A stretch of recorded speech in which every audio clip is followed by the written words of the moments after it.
बिस्मिल्लाहिर्रहमानिर्रहीम, अस्सलाम वालेकुम। आज हमारी बात होगी ENFJ पर्सनालिटी टाइप्स के बारे में। आप में से बहुत सारे लोग होंगे जो कि ENFJ पर्सनालिटी टाइप्स के होंगे।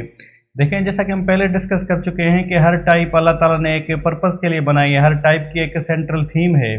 हमें वो थीम पता चले कि हमारी टाइप क्या है, ताकि हमें अपने आप को समझने में और अपने टैलेंट्स को समझने में आसानी हो। देखें, ENFJ पर्सनालिटी टाइप्स जो हैं, they are born teacher and mentor in the society in the world. Allah ताला ने इनको बॉर्न टीचर बनाया है। इनमें वो सारी कैरेक्टरिस्टिक्स अल्लाह ताला ने रखी हैं जो एक अच्छे टीचर में होनी चाहिए। अल्लाह ताला ने इनकी communication skills, verbal communication skills इनकी जबरदस्त रखी हैं। They are excellent communicator, they are excellent empathiser, they can understand the feeling of the people around them.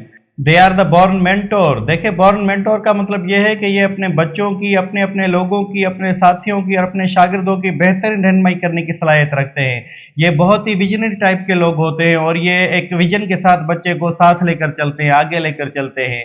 तो ENFJ के जो बेसिक टैलेंट्स हैं वो टीचिंग से रिलेटेड हैं, just like developers, communicators, smooth liking persuaders and engaging mobilisers. ये वो words हैं जो अल्लाह ताला ने इनको गिफ्ट किए हैं। तो ENFJ के लिए जो लर्निंग पॉइंट है वो ये है कि they are born mentor and their purpose is to teach the world. So it's very important for all the ENFJs the world to understand that they have this responsibility to teach and guide the world. They are gifted for this purpose. Thank you.